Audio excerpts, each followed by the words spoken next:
Sebagai protagonis shonen, apa sih hal pertama yang wajib dicari? Pasti kekuatan fisik atau kemampuan tertentu kan? Soalnya buat bertahan hidup, hal-hal ini tuh kayaknya udah kagak bisa ditawar lagi. Tapi ada juga nih, pahlawan-pahlawan yang sebenarnya kagak punya dua-duanya. Malahan sering dicap sebagai karakter utama paling lemah di anime. Biarpun lemah, protagonis biasanya tetap jadi pusat perhatian karena perjuangan, kemenangan, ataupun kekalahannya. Tapi faktanya, ada banyak banget karakter anime yang kekuatannya nyaris kagak ada sama sekali. Nah, di video kali ini, gue bakal ngasih tahu lu para cowok yang kagak layak disebut sebagai protagonis utama karena saking lemahnya. Berikut diantaranya.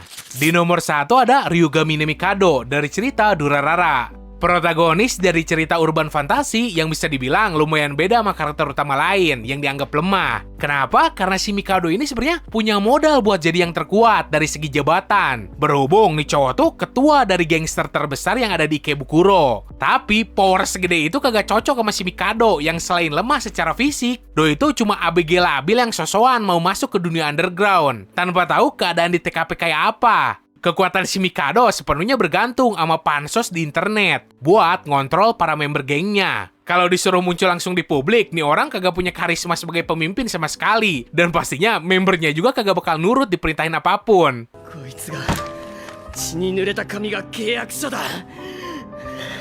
今日からミカド先輩は僕たちのリーダーですよ。そうよかった。受け入れてくれてよかったよ。あ、手本当にごめんね。あ、消毒液とか包帯とか持ってきてるんだ。今巻いてあげるからなるべく手を心臓より上に上げてて。戻れない。 Nomor 2, Koyomi Araragi dari cerita Monogatari Series. Satu-satunya kekuatan luar biasa dari nih cowok tuh bisa ngeharem sama berbagai cewek dari rentang usia berbeda. Dari loli lah, onesan, sampai adeknya sendiri. Nih cowok tuh bukan sepenuhnya manusia, tapi juga bukan full vampir. Jadi ya tanggung banget. Padahal doi punya kekuatan dan kelemahan khas vampir, kayak regenerasi ataupun punya umur panjang. Sekilas sih kayaknya doi kuat banget, tapi kenyataannya kagak. Si Araragi bahkan pernah nangis-nangis karena kaget kebakar matahari. Terus di sepanjang seri sering dipermalui nama siluman lain, kayak Suruga Monkey ataupun ularnya si Nadeko. Si Araragi bisa ngalahin musuh-musuhnya itu berkat loli vampir yang terikat kontrak sama dirinya.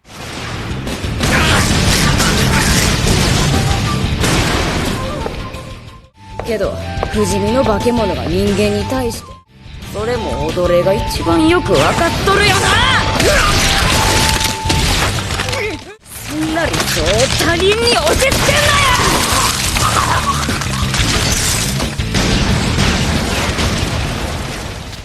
Nomor 3, Natsuki Subaru dari cerita ReZero. Sebenarnya bukan salah si Subaru sih, soalnya orang-orang yang ada di sekitar nih cowok tuh monster semua. Untuk ukuran manusia biasa, si Subaru terbilang kuat, apalagi kalau soal adu mental. Cuma yang gue sayangin tuh, biarpun animenya udah jalan sampai 3 season, kagak ada buff signifikan buat nih cowok. Doi cuma jadi bisa make pecut doang. Terus kekuatan yang diandelinya cuma return by death. Si Subaru bisa bertahan selama ini cuma karena modal nyali doang.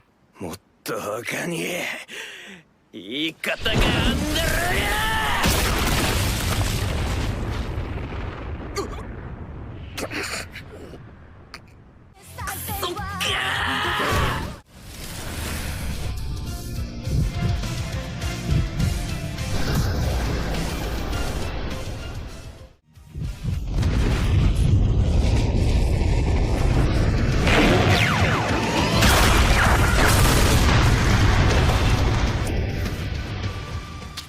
Nomor 4, Amano Yukiteru dari cerita Mirai Nikki. Saking gak gunanya sepanjang cerita, nih cowok diselamatin mulu sama cewek yandere bernama Yuno Gasai yang suka ke dirinya. Padahal si Yuki ini sendiri punya skill yang terbilang overpowered, yaitu nerawang masa depan. Tapi karena mental sama fisiknya lemah, doi cuma bisa diem nunggu takdir. Padahal masa depan itu bisa diubah kalau mau usaha dikit. Tapi ya wajar sih nih cowok lemah, karena awalnya doi itu cuma anak sekolah biasa yang entah kenapa malah ikutan Battle Royale buat nentuin kandidat dewa selanjutnya. Kalau aja si Yuno kagak ada, dari awal game dimulai, pasti si Yuki udah mati duluan. そうだ日記を使えば左から2番目が本物だ。シャッフル耳がいいね。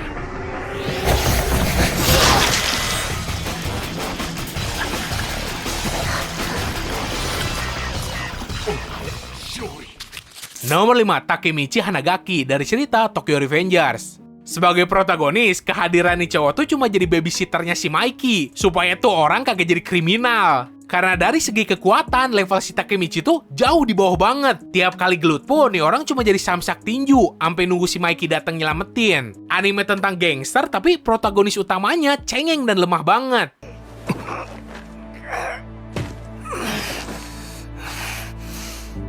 なんだ各長、やっぱあの頃と変わんねえじゃねえかよ。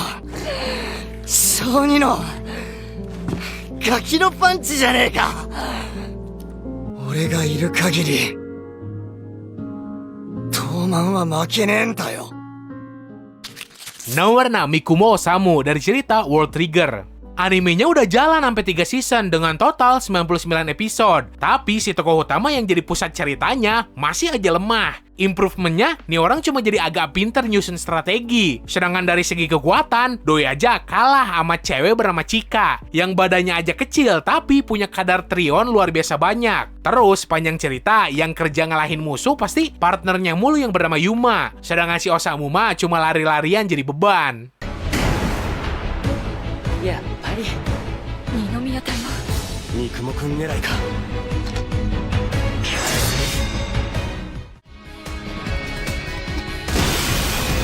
じゃあレ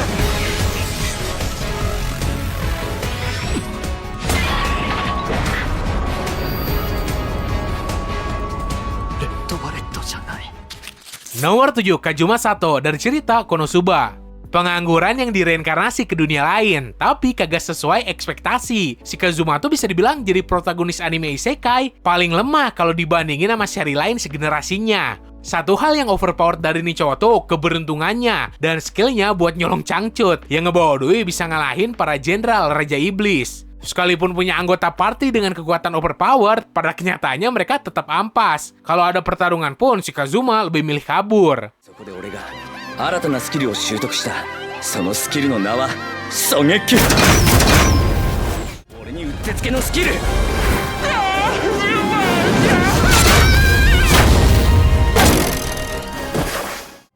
ょっと今私の頭のチャームポイントを矢がかすめあ、 Nomor 8, Yukirito dari cerita To Love Ru.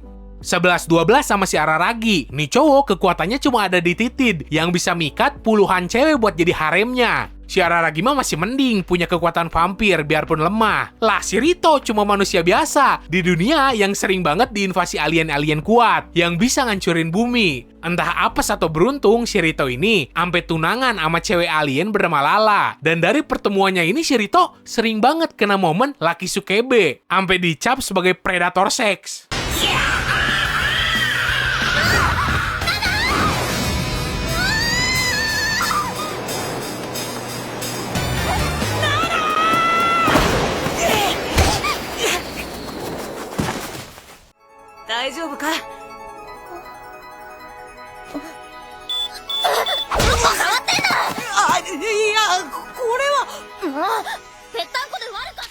Nomor 9, Ciel Phantomhive dari cerita Black Butler. Walaupun tema ceritanya penuh sama elemen sihir, si Ciel sendiri sebenarnya lemah banget. Paling kekuatan utamanya ya gak jauh dari otaknya yang tajam, plus pelayannya yang super overpowered. Doi lebih kayak komandan yang ngasih perintah, sementara kerjaan beratnya ditangani sama pelayannya.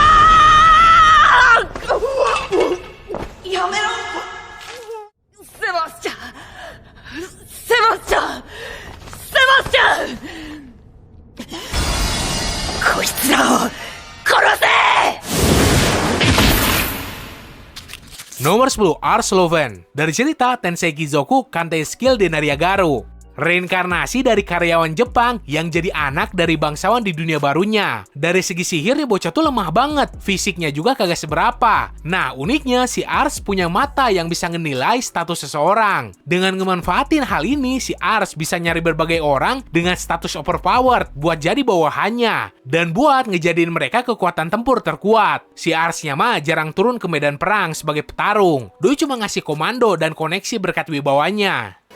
まずはこれを。とはいえ僕も魔法に関してはよくわからない。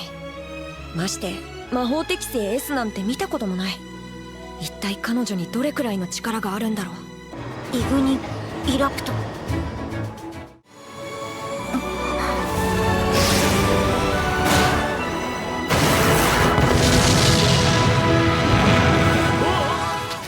Nomor 11, Light Yagami dari cerita Death Note.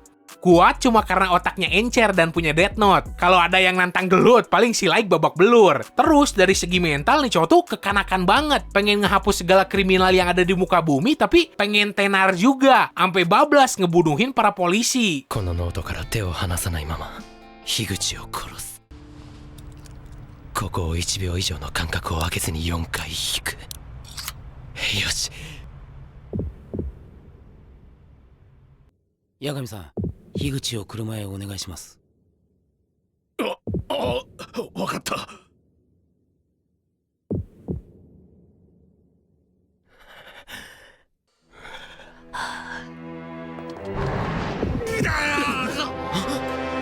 樋口がなんだ、どうしたんだ。Oke, segitu aja buat hari ini. Menurut lo, ada lagi gak protagonis lemah yang gak layak jadi tokoh utama? Lo bisa tulis aja di kolom komentar. So, semoga lo enjoy dan bisa nambah informasi lo seputar dunia anime manga. Sekian dari gua, sorry kalau salah kata. Bye!